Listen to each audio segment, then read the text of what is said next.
How has your day been so far? Hello, we're AITA Stories, and today we're sharing a brand new original story with you. The building changed after dark. By day, Silva Line Trade Group's Boston headquarters pulsed with motion. Elevators chimed, heels clicked across polished floors, and voices carried confidence that came from power, money, and urgency. By night, it became something else entirely. The lights dimmed to a muted glow, leaving long corridors half submerged in shadow. The air smelled faintly of disinfectant and fresh linoleum. Every sound traveled farther than it should have, echoing softly as if the building itself were listening. Marian Keller pushed her cleaning cart down the corridor with practiced care. She moved quietly, almost instinctively, as though silence were a rule she had learned long ago. One hand steadied the bucket, the other guided the cart's squeaking wheel away from the wall so it wouldn't draw attention. Her posture was straight despite the ache in her lower back, and her expression held the calm focus of someone who could not afford mistakes. At 30, Marianne had learned how to make herself invisible.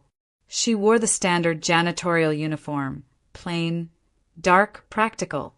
Nothing about it hinted that she had once been the top student in her economics program, that she had debated case studies with professors who predicted she would go far. That life had ended abruptly 8 years earlier, paused by a pregnancy, then quietly erased when the pause became permanent. Her degree remained unfinished. Her marriage had not survived the reality that followed. The cart rattled softly as she stopped near a service corridor. She glanced toward the storage room at the end of the hall. The door cracked open just enough to let a strip of light spill out. Inside, Lucy waited. Lucy Keller was 8 years old and small for her age, with light hair that refused to stay neatly tied. She sat on a folded crate, legs crossed, a paperback balanced on her knees. Numbers and symbols filled the margins of the page in neat, careful handwriting. Small calculations she had scribbled while reading. Lucy read the way other children breathed, effortlessly and without pause, drifting between stories and equations with equal ease. Marianne checked her watch, then the hallway again. The night security guard had already passed. There were still 2 offices left on her route. She allowed herself one quiet breath before continuing. Cleaning offices at night had its own rhythm. Trash first, then surfaces, then the floors, always in the same order. Marianne followed it faithfully, grounding herself in routine. It was easier not to think when her body knew what to do. Yet thoughts crept in anyway. She remembered the day she had packed her textbooks into a box, telling herself it was temporary. She remembered the way Daniel had stood in the doorway weeks later, impatient, already distant, as Lucy cried in her crib. He had said the words plainly without anger. This was not the life he wanted. He had wanted momentum, not responsibility. Ambition, not compromise. He had left, and the world had not paused to ask Marianne how she planned to manage alone. The job at Silva Line had come later, after months of scraping by. It paid enough to cover rent on a small apartment at the edge of the city and the after-school program Lucy attended when Marianne's shifts ran late. It paid just enough to keep them afloat, not enough to dream. Marianne reached the end of the corridor and turned into an executive wing reserved for the highest offices. Here, the carpet was thicker, the doors heavier, the silence deeper. Nameplates gleamed softly in the low light, reminders of people whose lives continued long after Marianne clocked out. She paused outside one door, adjusting her grip on the mop handle. Inside, she could hear the faint hum of electronics still awake, servers and systems that never slept. She swiped her access card, opened the door, and stepped inside. The office was vast and orderly, every object placed with intention. Marianne began her work without looking around too much. She had learned that curiosity was a liability. Behind her, down the hall, Lucy turned a page and wrote another line of numbers in the margin. lips moving silently as she calculated. She did not feel afraid sitting alone in the storage room. She trusted her mother's instructions, trusted the rules they lived by. Stay quiet, stay out of sight, wait. This was their life now. Exhaustion pressed on Marianne's shoulders, heavy but familiar. Still, she worked carefully, deliberately refusing to rush. Dignity, she had learned, did not require witnesses. It lived in the way she did her job, in the way she endured without complaint, in the way she kept going even when the world pretended she wasn't there. For now, the building slept, and within its shadows, Marianne Keller did what she always did. She held everything together quietly. Marianne saved the executive offices for last. They were always the quietest at night, sealed away from the rest of the building by thicker doors and an unspoken rule that nothing here was meant to be touched without permission. Gregory Crowell's office sat at the very end of the corridor, marked by a simple, brushed metal nameplate that reflected the dim overhead light. No title, no flourish, just his name. She swiped her access card and eased the door open, careful not to let it swing too wide. The room greeted her with a soft hum, the muted sound of electronics still alive, screens asleep but not off. The office was large, meticulously organized, almost austere.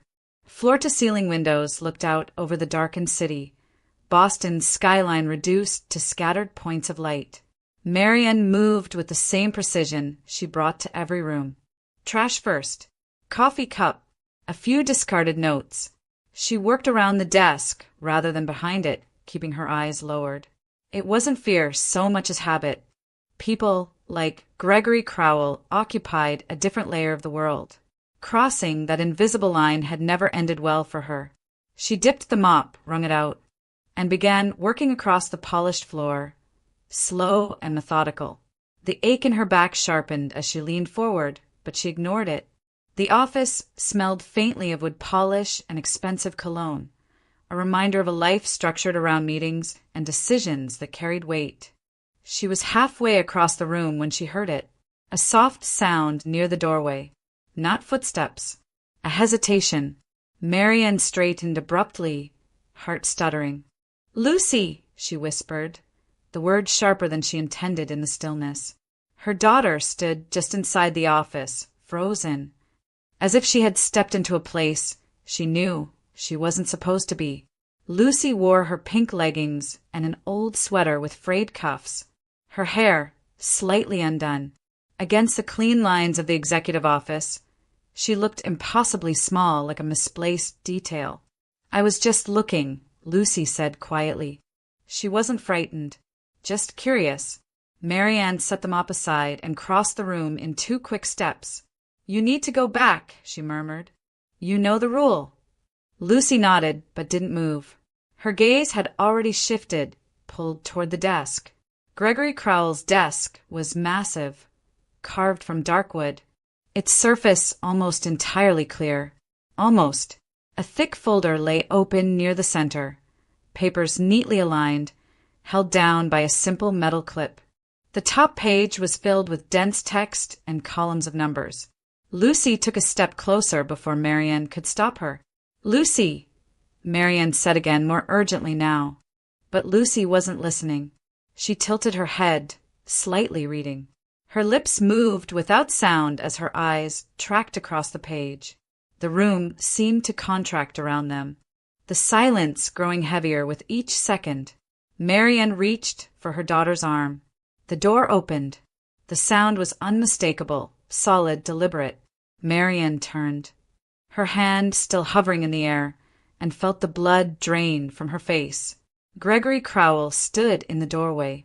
He was taller than she had expected, his dark suit immaculate despite the late hour, his tie loosened just enough to suggest fatigue rather than disorder. The overhead light caught the sharp lines of his face, his expression already hardening as he took in the scene before him. A janitor, a child, his office. "What is going on here?" he asked. The words were calm, but there was no warmth in them. Marianne's mind went blank. Apologies crowded her throat, urgent and desperate, But before she could speak, Lucy looked up. She turned toward Gregory Crowell, unflinching. Her eyes were serious, focused in a way that didn't match her age. She lifted one hand and pointed toward the open folder on the desk. "Did you do that on purpose?" Lucy asked. The question landed wrong in the room. Too soft and too direct at the same time. Gregory paused. His gaze followed the line of her finger to the document. "What?" he said, not sharply, but with genuine confusion. Lucy took another, small step closer to the desk. "Here," she said, pointing again. The profit split. Marianne felt the room tilt. "Lucy!" she whispered, barely able to breathe. Gregory didn't stop her. Lucy's eyes scanned the page once more. "It says 30% here and 70 there," she continued, her voice even. "But if that's right, you're giving up control. That doesn't make sense." Silence fell. Gregory Crowell moved slowly toward the desk, his attention no longer on Marianne or the child, but on the document itself. He leaned over the page, his brow tightening as he read the line Lucy had indicated. For a long moment, nothing happened. Then his expression changed. It wasn't dramatic. It was subtle, a tightening around the eyes, a stillness that settled into his posture. He straightened, then leaned in again, reading the clause once more, as if seeing it for the first time. The mistake was there, clear, costly, and impossible to ignore. Gregory lifted his head and looked at Lucy. "How old are you?" he asked. 8, she answered. He didn't respond immediately. His gaze drifted briefly to Marianne, who stood rigid, waiting for consequences she could already feel forming. The city lights flickered beyond the windows. The document lay open between them, quiet and damning. No one spoke. The air in the office felt charged now, unsettled, as if something irreversible had just been set in motion, something none of them fully understood yet. Marianne did not sleep. She lay on the narrow couch in their apartment, staring at the ceiling as the minutes crawled past. Every time she closed her eyes, the image returned with painful clarity. Gregory Crowell standing in the doorway, the open folder on his desk. Lucy's small finger pointing at a line that should never have been questioned. She replayed the scene again and again, searching for a version that ended differently. By 3 in the morning, she had already accepted what she believed was inevitable. Termination, immediate, quiet, a security escort, perhaps. The kind of dismissal that left no room for explanations. She wondered how she would tell Lucy. She wondered how long the savings would last. She wondered, briefly, whether finishing her degree years ago might have changed anything at all. At dawn, she rose and dressed carefully, choosing the most professional clothes she owned. A dark skirt purchased years earlier on clearance, a white blouse pressed until it held its shape. She tied her hair back neatly, hands steady despite the tremor in her chest. Lucy watched from the kitchen table, chewing her toast in silence. "Am I in trouble?" Lucy asked finally. Marianne knelt beside her. "No," she said, and hoped it was true. "You did nothing wrong." At 8:55 a.m., Marianne stood outside Gregory Crowell's office once more. The corridor was alive, now, footsteps, voices, the low hum of a building, fully awake. It felt like a different world from the one she had occupied the night before. At exactly 9, the door opened.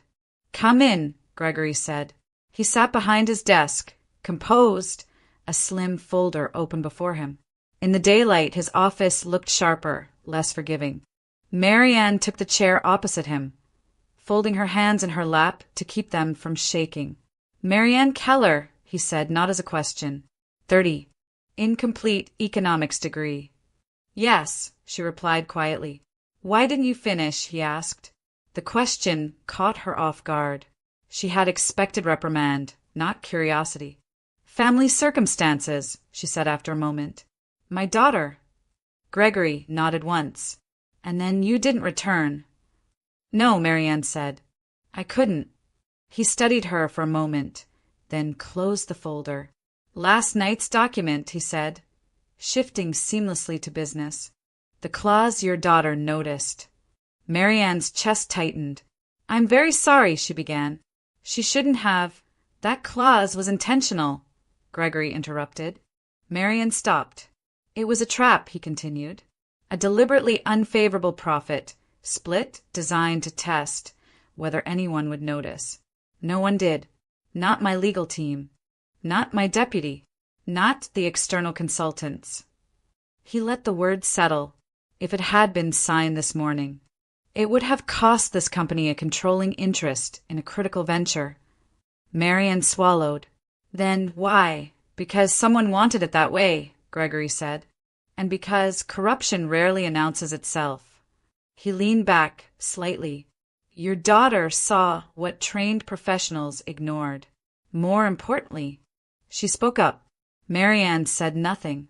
She wasn't sure what could be said. Gregory's gaze returned to her, sharper now. "I've reviewed your work history here. You're thorough, consistent. You don't rush. Even your cleaning logs are precise." She blinked, surprised. "This company values attention to detail," he continued, "and composure under pressure." He paused, then made a decision. "I'm offering you a temporary position," he said. "Junior documentation assistant.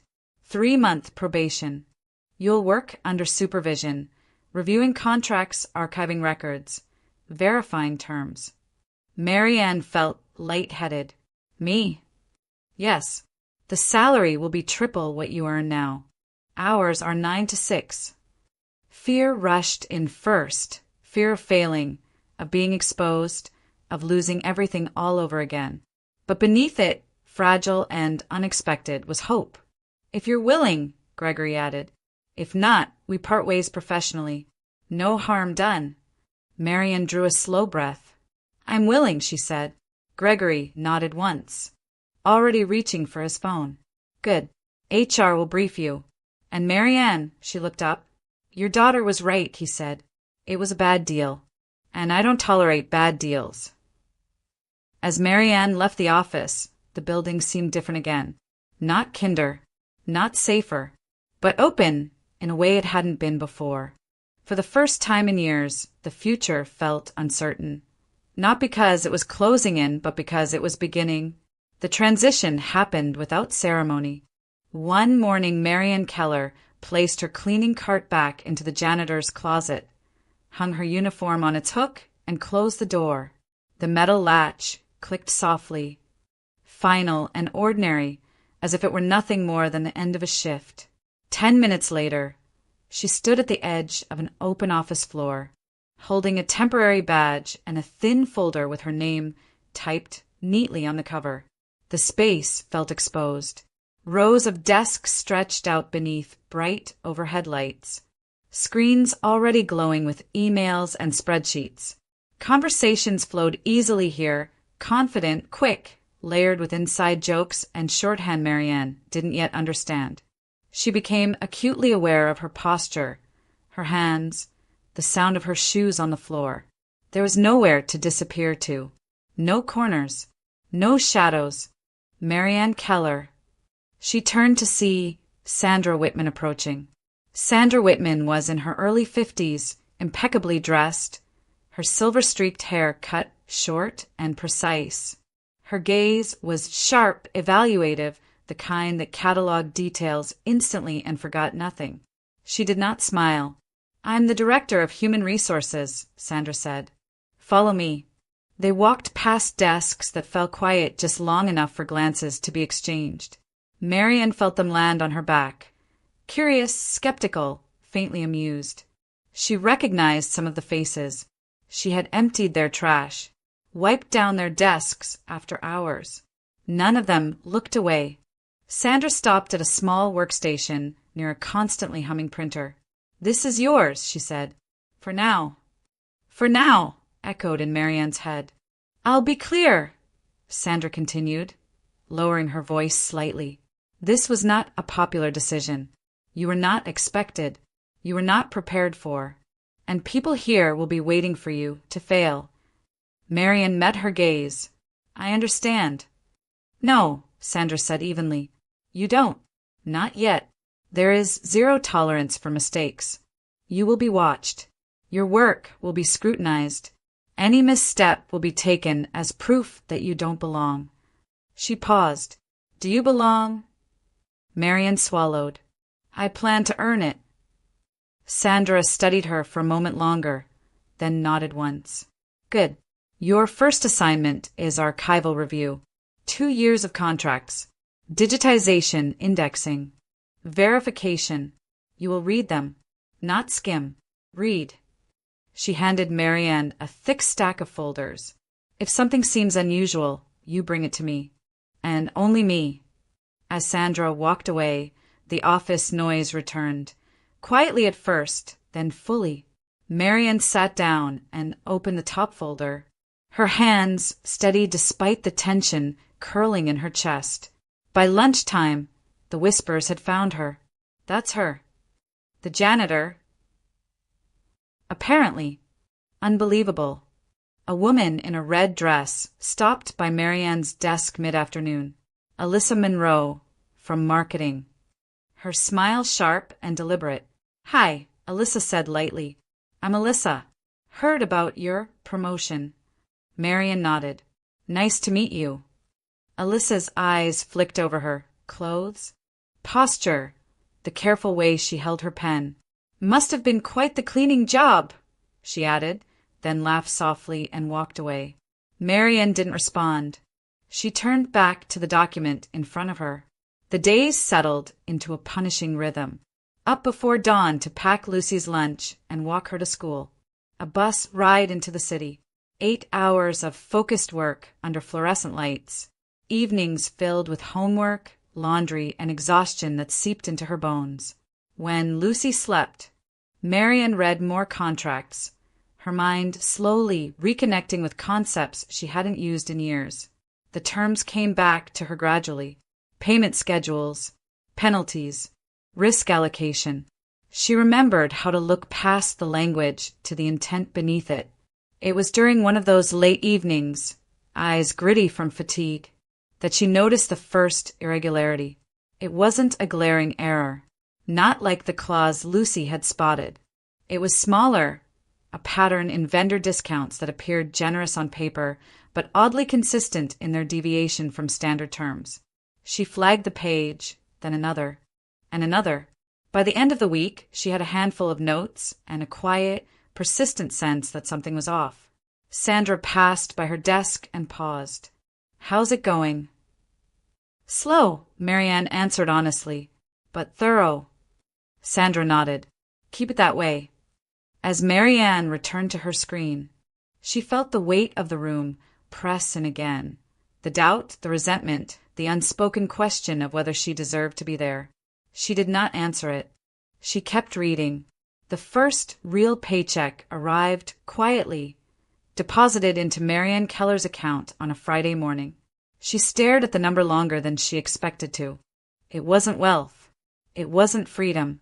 But it was more than she had earned in years, enough to breathe a little easier, enough to replace Lucy's worn-out shoes, to enroll her in the after-school robotics club she had been asking about for months, to stop calculating every grocery item twice. That evening, after Lucy had finished her homework, Marianne made a call she had been postponing. Daniel Keller answered on the third ring. What's wrong? He said immediately, already irritated. Money again? No, Marianne replied, keeping her voice steady. I wanted to talk about adjusting child support. There was a short laugh on the other end of the line. Adjusted how? I have a new job, she said. It's salaried. I'm working full-time now. Silence followed, brief but heavy. Then Daniel scoffed. Doing what? Cleaning a different building. I work in documentation, Marianne said, at Silvaline Trade Group. Daniel laughed again, louder this time. You? In an office. His tone sharpened. You don't even have a degree. I'm not calling to argue, Marianne said. I'm calling because things have changed. Things haven't changed, Daniel snapped. You're still you. Don't pretend otherwise. He hung up before she could respond. 2 weeks later, the envelope arrived. It was thick, official, delivered by courier rather than mail. Marian opened it at her desk during lunch, her hands beginning to shake as soon as she recognized the formatting. A petition for custody modification. Daniel was seeking primary custody of Lucy. The reasons listed were precise and damning on paper. Long working hours, instability, alleged emotional unavailability. There were insinuations of inappropriate relationships at work, suggestions that Marianne's position had not been earned legitimately. The room seemed to tilt. She folded the document carefully and slipped it into her bag. She finished her workday on autopilot, smiling when required, answering emails without registering their content. By the time she reached home, the fear had settled deep in her chest, cold and immovable. Lucy returned from her father's apartment that Sunday evening, quieter than usual. She didn't chatter about movies or pizza. She placed her backpack by the door and stood awkwardly in the hallway, twisting the strap between her fingers. "Did something happen?" Marianne asked gently. Lucy shrugged. "Not really." Marianne knelt in front of her. "Lucy." Lucy hesitated, then said, "Dad's friend asked me questions." "What friend?" "Alyssa," Lucy replied. "The lady from your work. The one with the red dress." Marianne's stomach tightened. "What kind of questions?" Lucy frowned, trying to remember. "Where you work. What your boss is like. If you stay late. If you're nice to him." She paused. She wrote things down. Marianne felt the pieces slide into place. That night, she sat alone at the kitchen table long after Lucy had gone to bed, the custody papers spread out in front of her. Daniel's voice echoed in her head. Alyssa's smile replayed itself with new meaning. The timing was too precise, the pressure too focused. This wasn't coincidence. At work the next day, Marianne moved through the office with heightened awareness. Conversations hushed when she approached. Alyssa watched her openly now, no longer bothering to hide the satisfaction in her expression. Marianne kept her head down, hands busy refusing to react. But inside, the fear grew sharper. She was not afraid of losing her job. She was afraid of losing her child. The isolation crept in quietly. She stopped reaching out to friends she no longer had time to see. She slept less, ate less. Every sound of her phone made her flinch. Every unfamiliar number felt like a threat. By Friday, the sense of intimidation was undeniable. Someone wanted her distracted, unstable, afraid enough to step back. Marianne closed her eyes briefly at her desk, then opened them again. Fear was what they expected. She would not give it to them easily. The shift in Marianne's role was never announced. There was no email, no formal meeting, no change to her title on the internal directory. Gregory Crowell simply stopped by her desk one morning, paused long enough for the room to quiet itself, and said, "Sandra will loop you in," before walking away. That was all. Sandra Whitman called Marianne into her office an hour later and closed the door behind them. She did not sit. "Your responsibilities are expanding," Sandra said. Quietly. Officially, you're still documentation support. Unofficially, you're assisting with an internal audit. Marianne's pulse quickened. "Of what?" "Procurement," Sandra replied. "Past and present." She slid a thin folder across the desk. "You'll review executed contracts, not just drafts, completed deals. Look for patterns, deviations, anything that doesn't align with our standard frameworks." "I'm not a certified auditor," Marianne said carefully. Sandra met her gaze. "You see what others overlook. That's why you're here. And because you haven't learned what to ignore yet." The work intensified immediately. Marianne began cross-referencing procurement contracts against internal benchmarks, pricing, advance payments, delivery penalties. At first, the discrepancies were almost imperceptible. A percentage point here, A slightly inflated service fee there. Nothing egregious on its own. But as she built comparison tables late into the night, something unsettling emerged. The same names appeared again and again. Different vendors, different services, but the approvals all traced back to Victor Samuels, Vice President of Procurement. Every contract with a regular pricing bore his signature. Every deviation, however small, passed through his office. Marian dug deeper. She searched public registries during her lunch breaks. Carefully, methodically. The vendor companies looked legitimate at first glance, registered properly, operational on paper. But their ownership structures raised quiet alarms. Relatives, married names, shared addresses, connections subtle enough to escape casual scrutiny. By Friday evening, Marian had assembled a working file, annotated contracts, ownership links, timelines. She saved everything to her secured project folder, backed up twice, and logged out with a sense of grim certainty. Something was very wrong. The following Monday, the folder was gone. Marian noticed it the moment she logged in. Her desktop was clean. Too clean. The directory where weeks of work had lived simply didn't exist. Her chest tightened.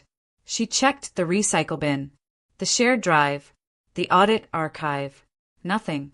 Her hands trembled as she refreshed the screen, then froze as a voice rang out behind her. What is this supposed to mean? Victor Samuels stood several desks away, holding a printed email. His face was flushed with anger. Conversations around them stalled mid-sentence. Explain, he demanded, loud enough for half the floor to hear. Marian stood. I don't know what you're referring to. You accessed restricted procurement data, Samuels said sharply. Copied sensitive files, and now they're gone. He held up the paper. An anonymous report suggests you were preparing to sell them to a competitor. The room went silent. That's not true, Marian said. My files were deleted. I didn't copy anything. How convenient, Samuel snapped. You lose the evidence right when you're caught. Sandra stepped forward. Victor, this is inappropriate. Oh, is it? Samuel shot back. You brought her in. A janitor with no degree suddenly auditing procurement? And now our pricing data shows up with a rival firm. Gregory Crowell emerged from his office at the far end of the floor. What's going on? He asked calmly. Samuels turned to him. She's compromised us, he said. I want her terminated immediately. Gregory's gaze shifted to Marianne. Is that true? No, she said. Her voice held. Barely. My work was erased overnight. By who? Samuels demanded. Your imaginary accomplice? Before anyone could answer, a quiet voice cut through the tension. I can check. Ethan Brooks stood near the server alcove, his posture hesitant but his expression focused. He wore his usual rumpled sweater, glasses slightly crooked. Do it, Gregory said. Ethan moved to Marianne's workstation and began typing. Lines of code scrolled across the screen. The office held its breath. Files weren't copied, Ethan said after a moment. No external transfer. No cloud sync. Samuels opened his mouth to speak. They were deleted, Ethan continued. Manually. At 2:14 a.m. He paused, then turned the monitor slightly. The login wasn't from Marian Keller's credentials. Gregory stepped closer. Whose was it? Ethan looked up. Victor Samuels. Office 405. The color drained from Samuel's face. That's absurd, he barked. He's lying. Ethan kept going. There's also a call log. Outbound. Same time window. From your terminal to Alpha Group's procurement office. The silence that followed was absolute. Gregory straightened. Security. 2 guards appeared almost immediately. You're suspended, Gregory said to Samuels, his voice flat. Effective now. HR and legal will handle the rest. Samuels tried to protest, to shout, but the guards were already escorting him toward the elevators. As he passed Marianne, his eyes burned with something darker than anger. The office slowly exhaled. Ethan restored the deleted files within minutes. Marianne sank back into her chair, her body shaking now that the tension had broken. Vindication washed through her, sharp, overwhelming. But beneath it lingered something else. Fear, because she had been right, and because now the people she had exposed knew exactly who she was. Gregory Crowell did not wait for the lawyers to advise him. By the afternoon following Victor Samuels's removal, the atmosphere inside Silverline Trade Group had shifted from shock to speculation. Legal teams moved quietly through conference rooms. Security protocols were tightened. Names were spoken in low voices, followed by abrupt silences when footsteps approached. Gregory watched it all from behind closed doors, then made a decision that had nothing to do with optics. He called Marianne into his office just before the end of the day. Lucy was already waiting downstairs with her backpack, homework unfinished, eyes wide with exhaustion. "You're not going home tonight," Gregory said once the door was shut. Marianne stiffened. "Am I?" "No," he said calmly. "You're not in trouble, but you're exposed. And so is your daughter." He slid a small key ring across the desk. 2 keys, a handwritten address. "My mother's house," he continued. "Pine Hollow. It's empty, quiet, no press, no connections to the company." Marian stared at the keys. I can't accept this." "You can," Gregory replied, "and you will, just for now." There was no warmth in his voice, but there was certainty, the kind that did not invite argument. Pine Hollow sat an hour outside the city, tucked into a fold of trees and narrow roads that seemed to muffle sound itself. The house stood at the end of a cul-de-sac, modest but well kept, its white siding softened by ivy that had been left to grow undisturbed. The stillness was immediate. Lucy stepped out of the car and breathed in deeply. "It's really quiet," she said. "That's the point," Marianne replied. Inside, the house felt lived in despite its emptiness. Furniture remained where it had been left. Family photographs lined the hallway, holidays, birthdays, moments frozen in time. A woman with kind eyes appeared again and again, her smile gentle but reserved. "Your grandmother?" Lucy asked, pointing. "Yes," Gregory said from the doorway. "Eleanor Crowell." That night, for the first time in weeks, Marianne slept through until morning. The days that followed unfolded slowly, deliberately. Lucy attended a small local school temporarily. Marianne worked remotely, reviewing files sent by Sandra under strict security protocols. The chaos of the office felt distant here, like a storm contained beyond the trees. It was on the 3rd afternoon that Lucy discovered the attic. She called down from the staircase, excitement breaking through the calm. "Mom, there are books up here." Marianne climbed the narrow steps carefully. The attic was clean but untouched, sunlight filtering through a single window. Boxes were stacked neatly along the walls, labeled in careful handwriting. In the far corner sat a trunk. Inside were journals, leather-bound, worn at the edges, each dated meticulously. Eleanor Crowell's name appeared on the inside cover of every one. Marianne hesitated before opening the first. The entries were intimate, reflective. Eleanor wrote about loneliness, about raising her sons after her husband's death, about the weight of expectations placed on Gregory as the elder. Page after page revealed a woman who had loved fiercely but quietly, who had learned to endure without complaint. And then, midway through one journal, a name appeared. Anthony. Marianne slowed her reading. Eleanor wrote of a younger son, restless, impulsive, brilliant in a different way. She described arguments, distance, a decision that fractured the family. Anthony had left, or been pushed. The details were unclear, tangled in regret. "He didn't disappear," Lucy said softly, peering over Marianne's shoulder. She knew where he was. Marianne nodded. Eleanor had written about letters returned unopened, about rumors, about guilt that never faded, about silence that felt deliberate. That evening, Marianne told Gregory what they had found.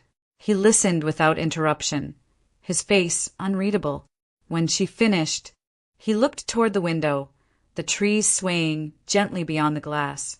"I knew she kept journals," he said finally. "I never read them."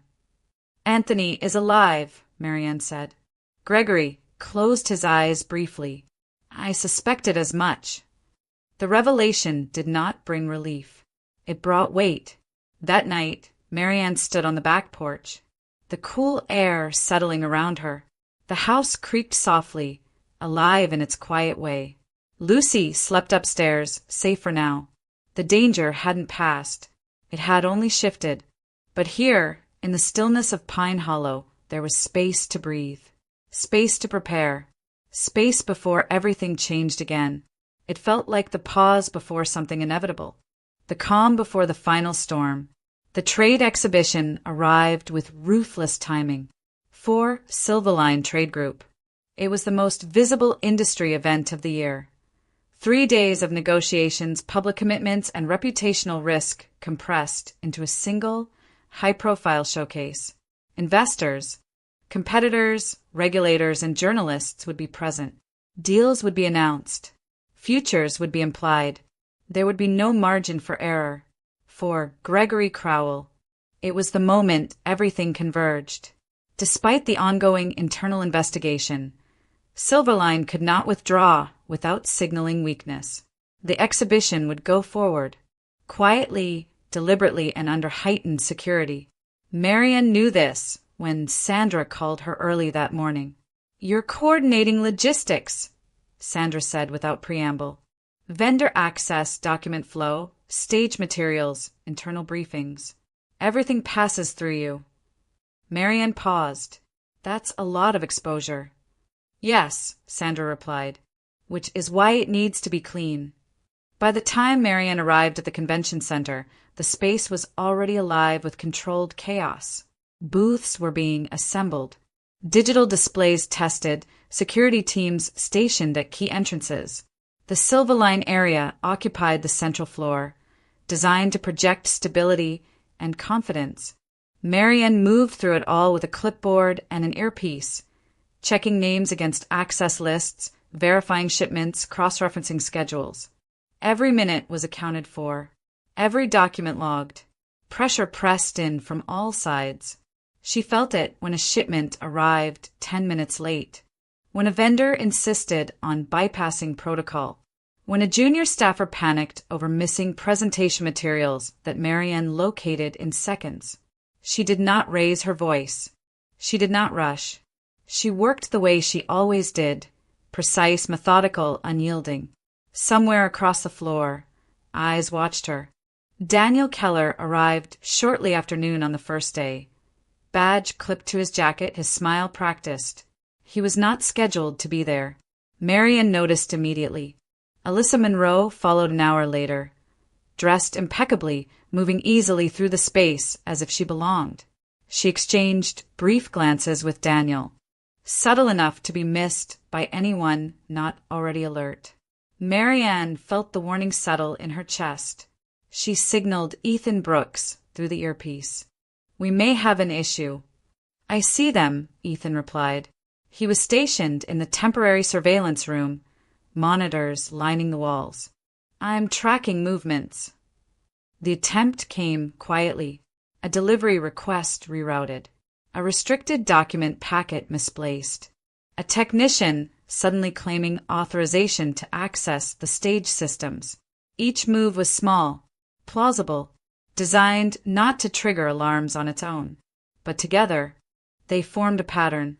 "Someone's trying to disrupt the main presentation," Ethan said. "Possibly swap documents or crash the system." Marianne scanned the floor and spotted Alyssa near the document transfer station, speaking to a staffer whose badge color didn't match his role. Cut access to Station C, Marian said. Now. Security responded immediately, redirecting personnel under the guise of a routine check. The staffer was escorted away without incident. Alyssa's smile tightened, just briefly. Minutes later, a power fluctuation rippled across the stage lighting. Gasps followed. The main screen flickered, then stabilized. Contained, barely. Ethan's voice returned, sharper now. Daniel attempted to enter the control corridor. Security stopped him. He claimed confusion. Log everything, Marian said. The exhibition continued. On the surface, Silverline's presence remained flawless. Presentations were delivered on schedule. Meetings proceeded. Applause came at the right moments. But beneath it all, tension coiled tightly, invisible but unrelenting. Gregory watched from the sidelines, his expression composed. He said nothing. He didn't need to. He understood exactly what was happening. By the end of the first day, the threat had been neutralized, though not eliminated. Daniel and Alyssa were still present, still watching, still waiting for something to break. Nothing did. As the lights dimmed and the crowd thinned, Marian finally allowed herself to exhale. Her hands shook slightly as she set her clipboard down. This had not been the reveal. It had been the warning. And as the exhibition moved toward its final day, toward Gregory Crowell's keynote address, the tension sharpened. Whatever truth was coming next would not remain hidden much longer. The stage was set. The final day of the exhibition began with a sense of anticipation that felt heavier than applause. By mid-morning, the main hall was filled beyond capacity.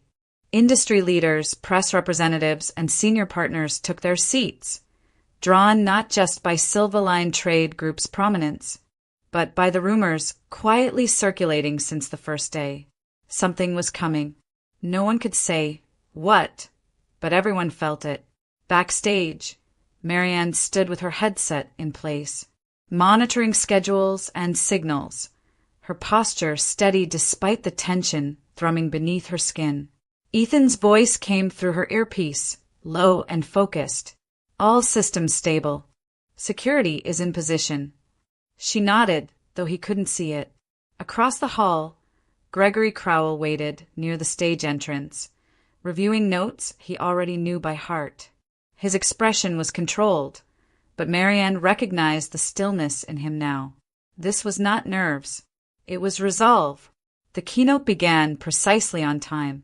Gregory stepped onto the stage to measured applause.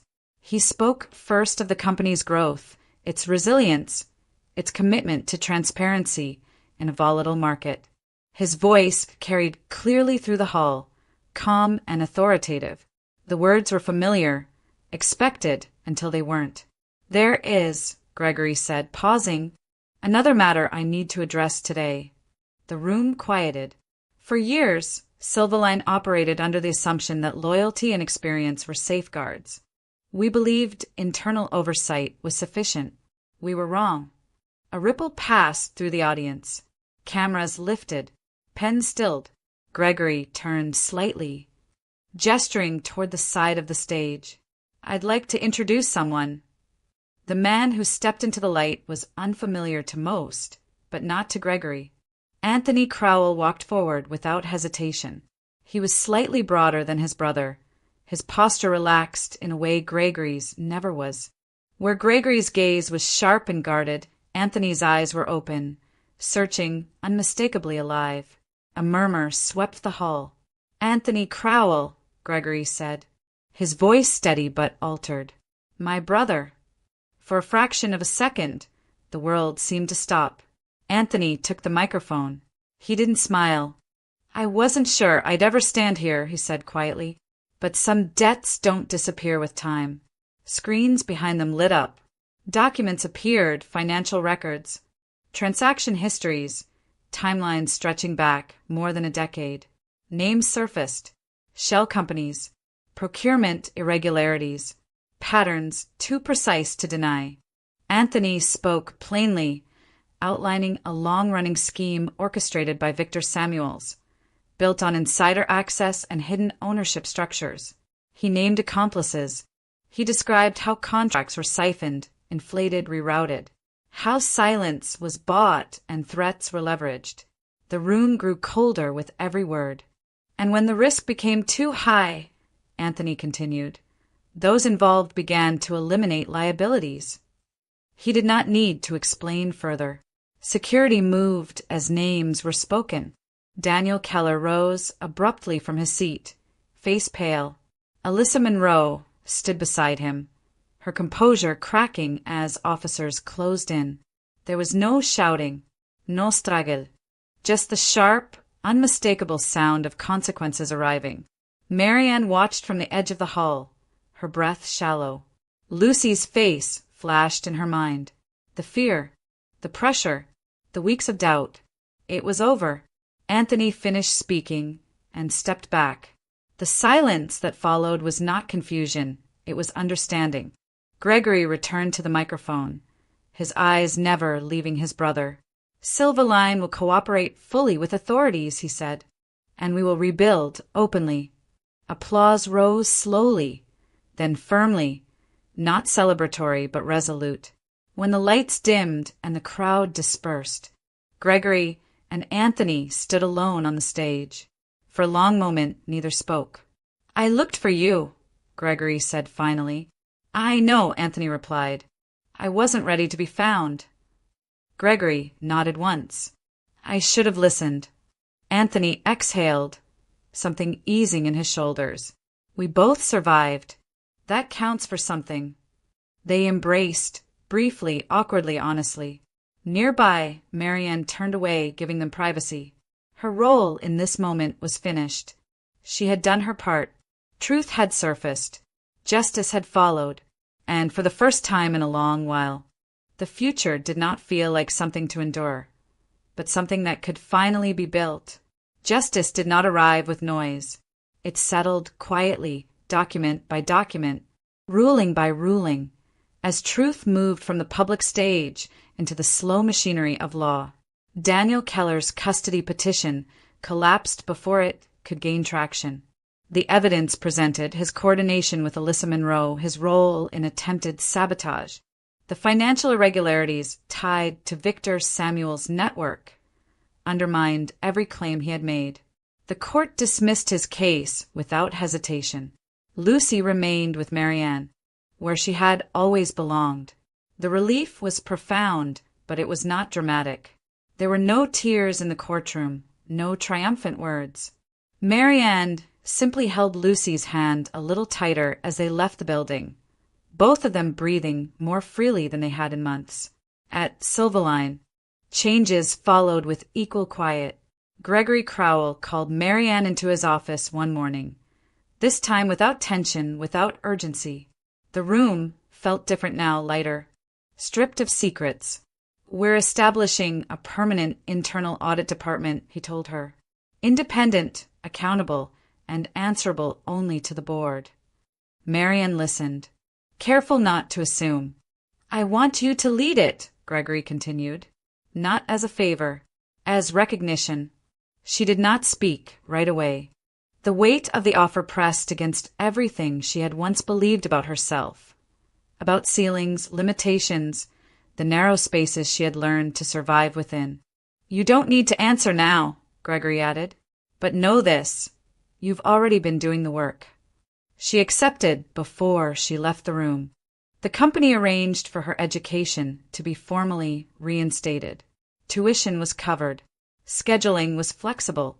What had once been abandoned out of necessity returned as a choice. Marianne studied in the evenings, methodically, without drama, the same way she approached everything else. She finished what she had started. Pine Hollow stopped feeling temporary. The house, once a refuge, then a shelter, became a home. Lucy thrived there, her days filled with school, friends, and curiosity that was no longer shadowed by fear.